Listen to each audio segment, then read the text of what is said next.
ক্ষমতা কুক্ষিগত করতে গুপ্তরা আবারও ষড়যন্ত্র করছে, মন্তব্য প্রধানমন্ত্রীর। এই গুপ্ত বিভ্রান্তকারীরা আবারও এখন এই বিভ্রান্তের কাজ শুরু করেছে তারা। প্রিয় ভাই বোনেরা, এদের সম্পর্কে সতর্ক থাকতে হবে। বগুড়ার জনসমুদ্রে বিশ্ববিদ্যালয়ের রেল লাইন ও বিমানবন্দর করার প্রতিশ্রুতি, সংরক্ষিত নারী আসনে ৩৬ জনের নাম ঘোষণা বিএনপির। জ্বালানি সংকটে বিদ্যুৎ উৎপাদন ব্যাহত, বাড়ছে লোডশেডিং। তেলের দাম বাড়ানোর পরও কমেনি গ্রাহকের ভোগান্তি। কাল শুরু হচ্ছে এসএসসি ও সমমান পরীক্ষা, অংশ নিচ্ছে 18.5 লাখের বেশি। লোডশেডিং ও ট্রাফিক নিয়ন্ত্রণের নির্দেশনা শিক্ষামন্ত্রীর। নিউজ 24-এ সংবাদের পর কমল হজ ক্যাম্পের খাবারের দাম। আজ 13 ফ্লাইটে ঢাকা ছাড়ছেন 5,345 হজ যাত্রী। জাহাজ জব্দের ঘটনায় আলোচনায় অংশ নেবে না ইরান, ট্রাম্পের হুঁশিয়ারি। সংঘাতের শঙ্কা নিয়ে কাল শেষ হচ্ছে যুদ্ধবিরতি। দর্শক, স্বাগত নিউজ 24 সংবাদে। আর পুরো আয়োজনে আপনাদের সাথে আছি আমরা দুজন, আমি ফয়সাল মাহমুদ এবং আমি সঞ্জিদা ইসলাম। দর্শক দেখছিলেন সুপার বোর্ড সংবাদ শিরোনাম। এবারে পুরো খবর। সংসদের দক্ষিণ প্লাজায় যে জুলাই সনদে বিএনপি স্বাক্ষর করেছে তা অক্ষরে অক্ষরে বাস্তবায়ন করা হবে বলে জানিয়েছেন প্রধানমন্ত্রী তারেক রহমান। সোমবার বিকেলে বগুড়ায় বিএনপি আয়োজিত সমাবেশে এই কথা জানান তিনি। বলেন, সংস্কার ইস্যুতে জাতিকে বিভ্রান্ত করে দেশে অশান্তি তৈরির চেষ্টা করছে কিছু দল। বগুড়াকে সিটি কর্পোরেশন করা সহ বেশ কিছু উন্নয়ন কর্মকাণ্ডের উদ্বোধন করেন তিনি। বগুড়া থেকে আরো জানাচ্ছেন সাইফুল ইসলাম। প্রধানমন্ত্রী হিসেবে দায়িত্ব গ্রহণের পর প্রথমবারের মতো নিজ জেলা বগুড়া সফরে তারেক রহমান। দিনভর ব্যস্ত কর্মসূচি শেষে আলতাফুন্নেসা খেলার মাঠে সহধর্মিনী ডাক্তার জুবাইদা রহমানকে সঙ্গে নিয়ে বিশাল সমাবেশে যোগ দেন। তার আগেই কানায় কানায় পূর্ণ পুরো ময়দান। জনতার ঢেউ ঠেলে মঞ্চে পৌঁছলে লাখো মানুষের ভালোবাসায় সিক্ত হন প্রধানমন্ত্রী। প্রধানমন্ত্রী বলেন, জনগণের ম্যান্ডেট নিয়ে দেশের উন্নয়নে যখন সরকার নানা পরিকল্পনা গ্রহণ করেছে, তখন কয়েকটি দল সংস্কারের দাবিতে আন্দোলন কর্মসূচি দিয়ে অশান্তি তৈরির চেষ্টা করছে। মানুষ ম্যান্ডেট দিয়েছে বিএনপিকে, যেই জুলাই সনদে বিএনপি স্বাক্ষর করছে সেই জুলাই সনদ বাস্তবায়ন করার জন্য। কাজেই যার ম্যান্ডেট বাংলাদেশের জনগণ আমাদেরকে দিয়েছে, যেই প্রতিশ্রুতি জনগণকে আমরা দিয়েছি, আসুন আল্লাহর রহমতে আজকে এই মিটিং এ আমরা প্রতিশ্রুতি শপথ গ্রহণ করতে চাই। প্রত্যেকটি সেই শপথের প্রত্যেকটি প্রতিশ্রুতি ইনশাআল্লাহ যাতে আমরা বাস্তবায়ন করতে পারি। তারেক রহমান অভিযোগ করেন, যারা দেশের ভালো চায় না তারা জাতিকে নানাভাবে বিভ্রান্ত করার চেষ্টা করছে। জনগণের স্বার্থে যেই কাজ সেটিকে তারা রেখে দেয়, কিন্তু নিজেদের ক্ষমতা ষড়যন্ত্রের মাধ্যমে ক্ষমতা কিভাবে কক্ষিগত করতে হবে সেই কাজের জন্য তারা এখন বিভ্রান্ত ছড়াচ্ছে। এই ষড়যন্ত্রকারীদের বিরুদ্ধে আপনাদেরকে সজাগ এবং সতর্ক থাকতে হবে। এর আগে সড়ক পথে ঢাকা থেকে বগুড়া পৌঁছলে হাজার হাজার মানুষ শুভেচ্ছা জানান। প্রথমে জেলা আইনজীবী সমিতির নতুন ভবনের ফলক উন্মোচন করেন প্রধানমন্ত্রী। পরে বগুড়া জেলা ও দায়রা জজ আদালতে বগুড়া সহ 7 জেলায় ই-বেল বন্ড সিস্টেমের উদ্বোধন করেন। বর্তমান সরকার এবার দেশের ন্যায় শাসন প্রতিষ্ঠার মাধ্যমে জনগণের ন্যায় বিচার পাওয়ার অধিকার প্রতিষ্ঠা করতে বদ্ধপরিকর। আদালত হয়রানির জায়গা নয়, বরং ন্যায় বিচার পাওয়ার নিরাপদ স্থল। জনমনে এমন বিশ্বাস দৃঢ় হলে সমাজ থেকে মব ভায়োলেন্স ও দূরীভূত হবে বলে আমি ব্যক্তিগতভাবে বিশ্বাস করি। প্রধানমন্ত্রী বলেন, ফ্যাসিবাদী শাসন আমলে বিচার বিভাগকে দলীয় আদালতে পরিণত করা হয়েছিল। কোন বিভ্রান্তিকর পরিস্থিতিতে আমরা পা দেব না। 150 বছরের পুরনো বগুড়া পৌরসভাকে বগুড়া সিটি কর্পোরেশন হিসেবে উন্নীত করে ফলক উন্মোচন করেন প্রধানমন্ত্রী। এছাড়া বগুড়া প্রেস ক্লাবের নতুন ভবন এবং বাইতুন্নুর জামে মসজিদের পুনর্নির্মাণ কাজের উদ্বোধন করেন। সোমবার দুপুরে বগুড়ার গাবতলী উপজেলার বাগবাড়িতে নিজ গ্রামে যান প্রধানমন্ত্রী। সেখানে শহীদ জিয়া গ্রাম হাসপাতালে হামরুবেলা টিকাদান কর্মসূচির উদ্বোধন করেন তারেক রহমান। পাশাপাশি বাগবাড়ি গ্রামে খাল খনন কর্মসূচির উদ্বোধন করেন। এলাকাবাসী ভাইয়েরা, পরে শহীদ জিয়া ডিগ্রি কলেজ মাঠে ফ্যামিলি কার্ড প্রদান অনুষ্ঠানে যোগ দেন প্রধানমন্ত্রী। জানান, 30 এপ্রিলের মধ্যে আরো 23টি উপজেলায় ফ্যামিলি কার্ড প্রদান করা হবে। বাগবাড়ি গ্রামে অবস্থিত শহীদ জিয়াউর রহমান ডিগ্রি কলেজকে সরকারিকরণের ঘোষণাও দেন প্রধানমন্ত্রী। ডান হয়ে গেল সরকারিকরণ, জান বলে দিলাম ইনশাআল্লাহ হয়ে গেল। প্রধানমন্ত্রী হওয়ার পর প্রথম বগুড়া সফরে এসে ব্যস্ত সময় পার করলেন তারেক রহমান। সরকারি কর্মসূচির পাশাপাশি বেশ কিছু কর্মসূচিতে অংশ নিয়ে তিনি বললেন, বগুড়াবাসীর উন্নয়নে অতীতের মতো এবারও ভূমিকা রাখবেন তিনি। সেই সঙ্গে নির্বাচনের আগে যেসব ওয়াদা তিনি দিয়েছিলেন, সময়ের পরিক্রমায় সেসব ওয়াদা বাস্তবায়ন করার আশ্বাস দিলেন প্রধানমন্ত্রী। সাইফুল ইসলাম, নিউজ 24, শহীদ জিয়া ডিগ্রি কলেজ, বগুড়া। ত্রয়োদশ জাতীয় সংসদের সংরক্ষিত নারী আসনে 36 প্রার্থীর মনোনয়ন চূড়ান্ত করেছে বিএনপি। সোমবার দুপুরে নয়াপল্টনে দলের কেন্দ্রীয় কার্যালয়ে মনোনীতদের নাম আনুষ্ঠানিকভাবে ঘোষণা করেন সিনিয়র যুগ্ম মহাসচিব রুহুল কবির রিজভী। তালিকায় স্থান পেয়েছেন তরুণ, ত্যাগী ও অভিজ্ঞরা। তবে মনোনয়ন ফর্ম কেনার পর আলোচনায় থাকা অনেকেই বাদ পড়েছেন। জাতীয় সংসদের সংরক্ষিত আসনের সদস্য কারা হচ্ছেন এই নিয়ে বেশ কিছুদিন ধরেই চলছিল জল্পনা কল্পনা। 1025টি মনোনয়ন ফর্ম বিক্রি হলেও জমা দেন প্রায় 900 জন। মনোনয়ন ফর্ম বিক্রির সময় থেকে আলোচনায় ছিল কণ্ঠশিল্পী কনক চাপা ও বেবি নাজনীনের নাম। তারকা প্রার্থীদের ভিড় বাড়তে থাকায় নানা আলোচনাও ডালপালা মেলে।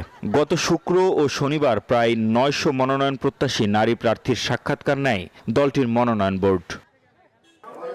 সব আলোচনায় পানি ঢেলে সোমবার নয়াপল্টনে দলটির কেন্দ্রীয় কার্যালয়ে চূড়ান্তভাবে মনোনীত প্রার্থীদের নাম ঘোষণা করেন বিএনপির সিনিয়র যুগ্ম মহাসচিব রুহুল কবির রিজভী। তালিকায় থাকা উল্লেখযোগ্য প্রার্থীদের মধ্যে রয়েছেন সেলিমা রহমান, হেলেন জেরিন খান, নীলুফার চৌধুরী মণি। এছাড়াও রয়েছেন সানজিদা ইসলাম তুলি, সানসিলা জেবরিন, শাম্মী আক্তার। তালিকায় আরও রয়েছেন নাদিয়া পাঠান পাপন, আরিফা সুলতানা, সেলিনা সুলতানা, শামিমা আরা বেগম স্বপ্না।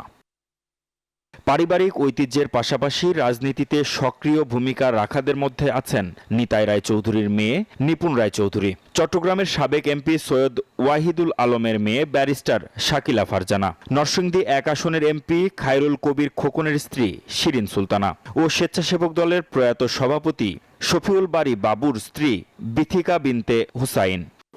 এই 36 জন বিএনপি এবং বিএনপির জোট থেকে যাদেরকে সিলেকশন করা হয়েছে, নির্বাচিত করা হয়েছে, তাদের নাম আমি এখানে পাঠ করে শোনালাম। মনোনয়নপ্রাপ্তদের মধ্যে নেই কোনো তারকা শিল্পী। দীর্ঘদিনের বিএনপির রাজনীতি করা অনেক নেতার স্ত্রী ও নেত্রীদের নাম বাদ পড়েছে। এর মধ্যে আছেন মহিলা দলের সভাপতি ও মির্জা আব্বাসের স্ত্রী আফরোজা আব্বাস, শিক্ষামন্ত্রী আ.ন.ম এহসানুল হক মিলনের সহধর্মিণী ও মহিলা দলের সহসভাপতি নাজমুন নাহার বেবি। তালিকায় নেই বিএনপির প্রয়াত নেতা মওদুদ আহমেদের স্ত্রী হাসনা জসিমউদ্দিন মওদুদ, ইকবাল হাসান মাহমুদ টুকুর স্ত্রী সাবেক সংসদ সদস্য রুমানা মাহমুদ, সৈয়দা আসিফা আশরাফি পাপিয়া। মাহমুদ হাসান, নিউজ 24, ঢাকা। জামায়াত এনসিপি সহ বিরোধী 11 দলীয় ঐক্য সংরক্ষিত নারী আসনে 13 জনের চূড়ান্ত তালিকা প্রকাশ করেছে। সোমবার সন্ধ্যায় মগবাজার জামায়াতের দলীয় কার্যালয়ে তালিকা ঘোষণা করেন 11 দলীয় ঐক্যের সমন্বয়ক হামিদুর রহমান আজাদ। তিনি বলেন, বিএনপি আবেদন নিয়েছে, ফি নিয়েছে ও সাক্ষাৎকার নিয়েছে, কিন্তু 11 দল ভিন্ন পদ্ধতি নমিনেশন চূড়ান্ত করেছে। বলেন, এই তালিকায় জামায়াতের 8 জন, জুলাই শহীদ পরিবার থেকে 1 জন, এনসিপি থেকে 1 জন, জাকপা থেকে 1 জন ও বাংলাদেশ খেলাফত মজলিস থেকে 1 জনকে দেয়া হয়েছে। আজাদ বলেন, রাজনৈতিক জোটের প্রতিশ্রুতি রক্ষা এবং সততা, যোগ্যতা ও নৈতিক মান দেখে মনোনয়ন চূড়ান্ত করা হয়েছে। আবেদন প্রকাশ্যে ঘোষণা করেছে, ফি জমা নিয়েছে, সাক্ষাৎকার নিয়েছে, নানা প্রক্রিয়ার মধ্য দিয়ে তাদের দলীয় পদ্ধতিতে করেছে। আমাদের মনোনয়ন প্রদানের যে প্রক্রিয়া, এটা অন্য দলের চাইতে একটু ভিন্ন। দল যাকে এই জায়গায় যোগ্য মনে করে তাকে মনোনয়ন দেয়। যানজটের এই শহরে মরার উপর খাঁড়ার ঘা হিসেবে দেখা দিয়েছে জ্বালানি সংকট। তেলের জন্য দীর্ঘ গাড়ির সারির কারণে শুরু হচ্ছে সড়ক মহাসড়ক। কমে যাচ্ছে গাড়ির গতি। ভোক্তা পর্যায়ে স্বস্তি ফেরাতে সব ফিলিং স্টেশনে জ্বালানি তেলের সরবরাহ বাড়িয়েছে বাংলাদেশ পেট্রোলিয়াম কর্পোরেশন বিপিসি, কিন্তু এখনও মিলছে না কোনো সুফল। যানবাহনের দীর্ঘ সারি, চলছে ধীর গতিতে, কোথাও আবার ঘন্টার পর ঘন্টা অপেক্ষা। জ্বালানি তেলের জন্য অপেক্ষা করা গাড়ির দীর্ঘ সারির কারণে শুরু হয়ে যাচ্ছে মহাসড়ক। রাজধানীর চিরচেনা যানজটের সাথে তেলের সংকটের কারণে যুক্ত হয়েছে নতুন ভোগান্তি। পাম্পের তেলের কারণে জ্যাম, রাস্তা বন্ধ করে তারপরে অবস্থা খুব খারাপ অবস্থা। সামনে আবার করে যে পাম্পে তেল দেয়, তো তেলের কারণে মানে লাইন ডবল করে রাখে, ডবল করার কারণে আরো জ্যামটা বেশি লাগে। ভোক্তা পর্যায়ে স্বস্তি ফেরাতে সব ফিলিং স্টেশনে জ্বালানি তেলের সরবরাহ বাড়িয়েছে বাংলাদেশ পেট্রোলিয়াম কর্পোরেশন বিপিসি। এতেও কোনো সুফল দেখছেন না নগরবাসী। প্রতিটা দিন এক তেলের জন্য প্রতিটা দিন এই যে জ্যামজট, আমাদের ঘন্টার পর ঘন্টা সময় চলে যায়। পাম্পে খোলা রাখছে, তেলটা এলোমেলো গাড়িগুলো ঢুকে দিচ্ছে। হরমুজের যুদ্ধ পরিস্থিতির কারণে সংকটে পড়েছে দেশের জ্বালানি তেলের বাজার। এই পরিস্থিতি থেকে কবে মুক্তি মিলবে তার জবাব এখনো নেই কারো কাছে। আরিফুল ইসলাম, নিউজ 24, ঢাকা। দেশ জুড়ে বাড়ছে লোডশেডিং, গরমে অতিষ্ঠ জনজীবন। কোনো কোনো এলাকায় প্রায় প্রতিদিনই বিদ্যুৎ থাকে না ঘন্টার পর ঘন্টা। তবে শহরের তুলনায় গ্রামগঞ্জে লোডশেডিংয়ের মাত্রা অনেক বেশি। ফলে আধুনিক এই সময়ে অনেককেই ফিরতে হচ্ছে হাত পাখার যুগে। বিশেষজ্ঞরা বলছেন জ্বালানি সংকটের প্রভাব এখন সরাসরি পড়ছে বিদ্যুৎ খাতে। রাশেদ রায়হানের রিপোর্ট। যেখানে আলো থাকার কথা সেখানেই অন্ধকার। জ্বালানি সংকটের প্রভাবে বিদ্যুৎ সরবরাহে তৈরি হয়েছে বড় ধরনের চাপ, যার প্রভাব ছড়িয়ে পড়েছে ঢাকা জেলাসহ সারা দেশের পল্লী এলাকার প্রতিটি ঘরে। তীব্র গরমে যখন স্বস্তির একমাত্র ভরসা বিদ্যুৎ, ঠিক তখনই সাভারে দেখা দিয়েছে ভয়াবহ লোডশেডিং। ঘন্টার পর ঘন্টা বিদ্যুৎ না থাকায় চরম ভোগান্তিতে পড়েছেন সাধারণ মানুষ। অনেকে বাধ্য হয়ে ফিরে গেছেন হাত পাখার কাছে। চার দোকান টোকান বন্ধ করে ঘুমাইতে এই টাইমে কারেন্ট যায় গিয়া, অন্তত 2 বা 3 বার রাইতে যায় কারেন্ট। 5 মিনিট পর খালি লোডশেডিং দেখায় আর বিদ্যুৎ পুরো সাভারই অবস্থা। দুপুরের রোদ, ঘাম আর অস্বস্তিতে নাকাল ক্ষুদ্র ব্যবসায়ীরা। এটা ভাই আমার কারেন্ট থাকে না, আসে 10 মিনিট থাকে, আধা ঘন্টা 2 ঘন্টা থাকে না। আমরা এভাবে দোকানদারিও করি পারবো না, আলো বাতাস নাই, তারপরে লিখে মাল টাল দেখা যায় না, কারেন্টের খুব সমস্যা হয়। বিদ্যুৎ সংকটে সবচেয়ে বড় ধাক্কা লেগেছে শিল্প খাতে। বিশেষ করে গার্মেন্টস কারখানাগুলোতে উৎপাদন ব্যাহত হচ্ছে নিয়মিত লোডশেডিংয়ে। বাধ্য হয়ে অনেকেই বন্ধ রেখেছেন কারখানা। 4-5 ঘন্টা লোডশেডিং আমার ফ্যাক্টরিতে হচ্ছে, যার ফলশ্রুতিতে আমি যদি আমার তেলের প্রয়োজন হয়, সেক্ষেত্রে তেলের জন্য আমি যখন যাচ্ছি, আমার লোক যখন পাঠাচ্ছি, পর্যাপ্ত পরিমাণ তেলও পাচ্ছি না। বিদ্যুৎ না থাকায় অনেক হাসপাতালে জরুরি সেবায় বিঘ্ন ঘটছে। বিপাকে পড়েছে হাসপাতালে ভর্তি নারী ও শিশুরা। বাচ্চা কেবিনেও থাকতে পারে না যে গরমের জন্য, কারেন্ট থাকে না। রাতে গেলে আর কারেন্ট আসতেছে না 2-3 ঘন্টায়ও। বিদ্যুৎ না থাকে সেক্ষেত্রে আমার আল্ট্রাসোনোগ্রাম মেশিন বন্ধ থাকতেছে, ল্যাব বন্ধ থাকতেছে, আমার ওটি বন্ধ থাকতেছে। সর্বোপরি এই কাজগুলো আসলে তো হ্যাম্পারই হচ্ছে। কৃষিখাতে এর প্রভাব পড়েছে। সময় মতো ফসলের সেচ পাম্প চালাতে না পারায় পানি দিতে পারছে না চাষিরা। বা 7 দিন বা 8 দিন পরে সিরিয়াল পাম্প এই যে সেলুর বাজেট আছে, অনেকে আমার খুব ঝামেলা হয় বিদ্যুৎ না থাকাতে।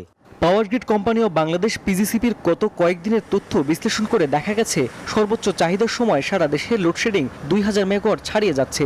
সাভার উপজেলায় চাহিদা অনুযায়ী সরবরাহ পাচ্ছেন না এলাকাবাসী। বিগত 5 দিন আপনার ধরেন 40% লোডশেড করা লাগছে, আর 60% দিতে পারছি। বর্তমানে পুরো বাংলাদেশে সংকট অবস্থা চলতেছে। বিদ্যুৎটা মূলত হচ্ছে যতটুকু আপনার জেনারেশন করব তার সাথে সমন্বয় করে আমরা লোডটা দিয়ে থাকি আর কি। গুলশান বনানীতে সরকার সুরক্ষা দিয়ে দরিদ্র জনগণের উপরে লোডশেডিং চাপিয়ে দিয়েছে, এমন অভিযোগ জ্বালানি বিশেষজ্ঞদের। গুলশান বনানীতে বিদ্যুৎ যেভাবে থাকে আর এই গরমের পুরা লোডশেডিং দরিদ্র জনগণের উপরে চাপিয়ে দেয়, সক্ষমতা নেই, ডলার নেই, মেনে নিলাম। কিন্তু লোডশেডিং ডিস্ট্রিবিউশনের ক্ষেত্রে, বন্টনের ক্ষেত্রে এরকম বৈষম্য তৈরি করে গরিব মানুষকে এইরকম একটা নির্যাতনের মধ্যে ফেলে দেওয়া, সরকারের এই অমানবিক আচরণ মেনে নেওয়া যায় না। বিদ্যুৎ ও জ্বালানি খাতকে বাড়তি গুরুত্ব দিয়ে সংকট সমাধানের পরামর্শ বিশেষজ্ঞদের। জ্বালানি সরবরাহের সংকটের কারণে বিদ্যুৎ বিভ্রাটে ভোগান্তিতে সাধারণ মানুষ, চাপে সেবা ও শিল্প খাত। বিশেষজ্ঞরা বলছেন দ্রুত বিকল্প জ্বালানি ব্যবস্থা, জাতীয় সক্ষমতা তৈরি ও কার্যকর ব্যবস্থা নেওয়া না হলে এই সংকট আরও দীর্ঘায়িত হতে পারে। রাশেদ রায়হান, নিউজ 24, সাভার। জ্বালানি নিয়ে সরকারের বক্তব্যের সাথে বাস্তবের মিল নেই বলে অভিযোগ করেছেন জাতীয় সংসদের বিরোধী দলীয় নেতা জামায়াত আমির ডক্টর শফিকুর রহমান। এর জবাবে স্বরাষ্ট্রমন্ত্রী সালাউদ্দিন আহমদ বলেন, সংকট নেই, পাচার রোধে কিছুটা দাম বাড়িয়েছে সরকার। আর মধ্যপ্রাচ্যে চলমান অস্থিরতা জ্বালানির মূল্য বৃদ্ধিতে ভূমিকা রেখেছে বলে জানান বাণিজ্যমন্ত্রী খন্দকার আব্দুল মুক্তাদির। সোমবার জাতীয় সংসদে এই কথা বলেন তারা। মধ্যপ্রাচ্যে সাম্প্রতিক অস্থিরতাকে কেন্দ্র করে বৈশ্বিক অর্থনীতি ও বাণিজ্যে প্রভাব ফেলার সম্ভাবনা রয়েছে। বর্তমান চলমান অস্থিরতা জ্বালানির মূল্য বৃদ্ধিতে ভূমিকা রেখেছে। এই বিবৃতি থেকে সমস্যার সমাধান হবে? একদিকে বলা হচ্ছে তেলের কোনো সংকট নাই, আরেকদিকে বাস্তবে কি ঘটতেছে সেটা তো সম্পূর্ণ ভিন্ন, এবং দেখতেছেন যে এই নিয়ে দারুণ অসন্তোষ মানুষের মধ্যে। আমাদের ন্যাশনাল ইকোনমি এফোর্ড করতে পারছে না, এবং এই জ্বালানি এবং গ্যাসের মূল্য এখানে কম থাকাতে বা পাচার হওয়ার, সেটা বন্ধ করার জন্য, একটা ডিসিপ্লিনে আনার জন্য আমরা জ্বালানি তেলের কিঞ্চিত মূল্য বৃদ্ধি করতে বাধ্য হয়েছে সরকার। আজ থেকে শুরু হলো সারা দেশে হাম রুবেলা টিকাদান কর্মসূচি। সকালে নারায়ণগঞ্জের রূপগঞ্জে এই কর্মসূচির উদ্বোধন করেন স্বাস্থ্যমন্ত্রী সরদার মোহাম্মদ সাখাওয়াত হোসেন। তিনি বলেন, বিগত সরকার নিয়মিত টিকা না দেওয়ার কারণেই শিশুদের বড় একটি অংশ হামে আক্রান্ত হয়েছে। কিছুতেই কমছে না হামের প্রকোপ। প্রতিদিনই হাসপাতালে ভর্তি হচ্ছে নতুন রোগী, বাড়ছে শিশু মৃত্যুর হারও। এমন প্রেক্ষাপটে হামের প্রাদুর্ভাব মোকাবেলায় দেশজুড়ে শুরু হলো জরুরি টিকাদান কর্মসূচি। সোমবার সকালে নারায়ণগঞ্জের রূপগঞ্জে এই কর্মসূচির উদ্বোধন করেন স্বাস্থ্যমন্ত্রী সরদার মোহাম্মদ সাখাওয়াত হোসেন। পরে রাজধানীর একটি টিকা কেন্দ্র পরিদর্শন করেন তিনি। তার সঙ্গে ছিলেন যুক্তরাষ্ট্রের রাষ্ট্রদূত ব্রেন্ট ক্রিস্টেনসেন সহ অন্যান্য দেশের প্রতিনিধিরা। This vaccination site and for this engagement, another sign of the close partnership between the United States and Bangladesh. The previous government, they were supposed to start the vaccination every 4 years. After 2020 December, there was no vaccination program in the country. That's why there is a big group has remained unvaccinated, and for that situation we have to now face the measles attack among our children. We have been able to arrest this crisis, and we hope by next 7 days we can control the attack of measles and we can save our children. টিকাদান কর্মসূচিতে অভিভাবকদের ব্যাপক সাড়া দেখা গেছে। শিশুদের টিকা দিতে পেরে স্বস্তি প্রকাশ করেন তারা। সরকারি এই উদ্যোগে যদি এই ভ্যাকসিনটা বেটার কাজ করে আমাদের বাচ্চাদের জন্য, বাচ্চাদের অসুস্থতা বা শিশু মৃত্যুর হার কমে, তবে অবভিয়াসলি এটা খুব ভালো একটা উদ্যোগ। হ্যাঁ, অবশ্যই ধন্যবাদ সরকারকে এই ব্যবস্থার জন্য। শিশুরা ভালো থাক, বাচ্চার সেফটির জন্য চিন্তা করে দিচ্ছি। স্বাস্থ্য অধিদপ্তর জানিয়েছে, এই কর্মসূচির আওতায় 6 মাস থেকে 59 মাস বয়সী প্রায় 1,80,00,000 শিশুকে টিকা দেওয়ার লক্ষ্যমাত্রা নির্ধারণ করা হয়েছে। মাহমুদুল হাসান ইমন, নিউজ 24, ঢাকা। আগামীকাল থেকে সারা দেশে শুরু হচ্ছে এসএসসি ও সমমানের পরীক্ষা। এবারের পরীক্ষায় 18,57,344 জন শিক্ষার্থী অংশ নেবে। সচিবালয়ের সংবাদ সম্মেলনে শিক্ষামন্ত্রী ও শিক্ষা উপদেষ্টা জানান, শিক্ষার্থীদের মধ্যে পরীক্ষা ভীতি কমাতে কেন্দ্রগুলোর সুষ্ঠু পরিবেশ নিশ্চিত করতে বলা হয়েছে। সেই সাথে পরীক্ষার্থীদের সুবিধার্থে সারা দেশে লোডশেডিং কমানোর নির্দেশনা দেওয়া হয়েছে। এছাড়া ঠিক সময়ে পরীক্ষা কেন্দ্রে পৌঁছাতে ট্রাফিক নিয়ন্ত্রণের নির্দেশনা দেওয়া হয়েছে বলেও জানান শিক্ষামন্ত্রী। মঙ্গলবার থেকে সারা দেশে শুরু হচ্ছে এবারের এসএসসি, মাদ্রাসা ও কারিগরির সমমান পরীক্ষা। করোনার সময় থেকে পিএসসি ও জেএসসি পরীক্ষা না হয় এবারের এসএসসি পরীক্ষার্থীদের এটাই প্রথম পাবলিক পরীক্ষা। এবারের এসএসসি ও সমমান পরীক্ষার্থী 18,57,344 জন। তাদের মধ্যে ছাত্র 9,30,305 জন এবং ছাত্রী 9,27,039 জন। আপনারা অবগত আছেন যে আগামীকাল সচিবালয় সংবাদ সম্মেলনে শিক্ষামন্ত্রী জানান, পরীক্ষার্থীদের সুবিধার জন্য সকাল 8টায় কেন্দ্র খোলা হবে। কেউ কোনো অপরাধ করলে কঠোর ব্যবস্থা নেওয়ার হুঁশিয়ারি দেন। জানান, খাতায় শিক্ষার্থীরা যতটুকু উত্তর লিখবে তার ভিত্তিতেই মূল্যায়ন হবে। পাবলিক পরীক্ষা অ্যাক্ট 1980 যেটা রয়েছে এটা আমাদের হয়ে যাচ্ছে। 1980 অ্যাক্টে ডিজিটাল ক্রাইমের কথা ছিল না, সেগুলি ইনক্লুড করা হয়েছে। বা সংঘবদ্ধভাবে ক্রাইম করা সেটা ছিল না, বা কেন্দ্র সচিবের অবহেলার কারণে যদি পরীক্ষায় বিঘ্নতা ঘটে সেটা ছিল না, সেগুলোকে এটাতে ইনক্লুড করা হয়েছে। যদি কেউ কোনো রকম দুষ্ট চক্র কোনো ক্ষতি সাধন করতে চায় তাদের আইনের আওতায় সোপর্দ করার ব্যবস্থাটি এই আইনে সন্নিবেশিত করা হয়েছে। প্রধানমন্ত্রীর শিক্ষা উপদেষ্টা মাহাদি আমিন শিক্ষার্থীদের মন থেকে পরীক্ষা ভীতি দূর করার উপর গুরুত্ব আরোপ করেন।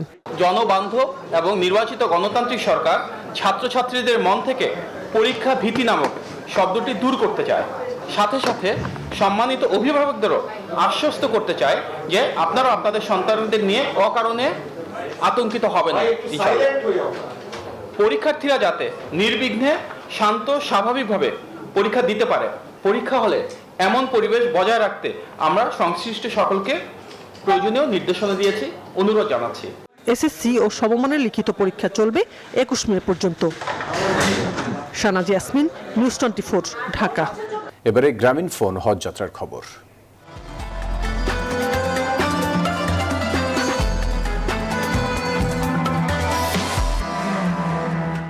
হজ ক্যাম্পে খাবারের বাড়তি দাম নিয়ে নিউজ 24-এর সংবাদ প্রকাশের পর ক্যান্টিনে 150 টাকার খাবার এখন বিক্রি হচ্ছে 100 টাকায়।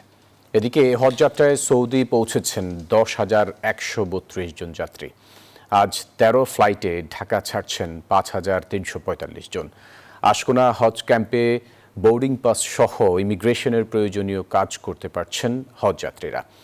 18 এপ্রিল থেকে শুরু হওয়া এই যাত্রা চলবে 21 মে পর্যন্ত। হজ শেষে ফিরতি ফ্লাইট আগামী 30 মে শুরু হয়ে 30 জুন পর্যন্ত চলবে। হাজিদের বিদেশের মাটিতে নিরবচ্ছিন্ন যোগাযোগ নিশ্চিত করতে বিশেষ রোমিং সেবা দিচ্ছে গ্রামীণ ফোন।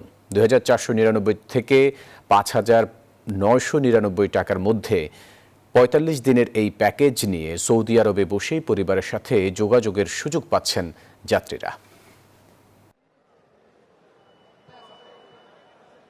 আল্লাহর কাছে দুনিয়া আখিরাত আর দেশ আর সমস্ত মুসলমানের জন্যই চাইবো, যা কল্যাণ, উন্নতি, সমৃদ্ধি, শান্তি। আল্লাহর কাছে দোয়া করবো আল্লাহ যেন সবাইকে মাফ করে দেন এবং আমাদেরকে নিরাপত্তা দান করেন মুসলমানদেরকে। অনেক খুশি লাগতেছে, আল্লাহ কবুল করার মালিক আল্লাহ। মানে ভালো, মানে ছেলে মেয়ে ভাই বোন আত্মীয় স্বজন সমস্ত মুসলমান জাতির জন্য দোয়া করে আসবো। দর্শক, হজ সফরে রোমিং করে প্রিয়জনের সঙ্গে কানেক্টেড থাকুন আপনার গ্রামীণ ফোন নাম্বারেই। এবার ইরান ইসরায়েল যুদ্ধ প্রসঙ্গ। যুক্তরাষ্ট্রের ইরানি জাহাজ জব্দের ঘটনায় ইসলামাবাদে অনুষ্ঠেয় বৈঠকে যোগ দিচ্ছে না তেহরান। ইরানের অভিযোগ, কূটনৈতিক প্রক্রিয়া এগিয়ে নিতে ওয়াশিংটনের আন্তরিকতার অভাব রয়েছে। তবে চুক্তি না হলে ইরানকে নিশ্চিহ্ন করার হুঁশিয়ারি দিয়েছে যুক্তরাষ্ট্র। এতে ফের বাড়ছে সংঘাতের শঙ্কা। মূলত ইরানি বন্দরে মার্কিন অবরোধ এবং সর্বশেষ ওমান উপসাগরে যুক্তরাষ্ট্রের ইরানের পতাকাবাহী জাহাজ আটকের ঘটনায় এই অবস্থান বলছে খামেনির দেশ। সেই সঙ্গে যুক্তরাষ্ট্রের এমন জলদস্যুতার পাল্টা জবাবের হুমকিও দিয়েছে তেহরান।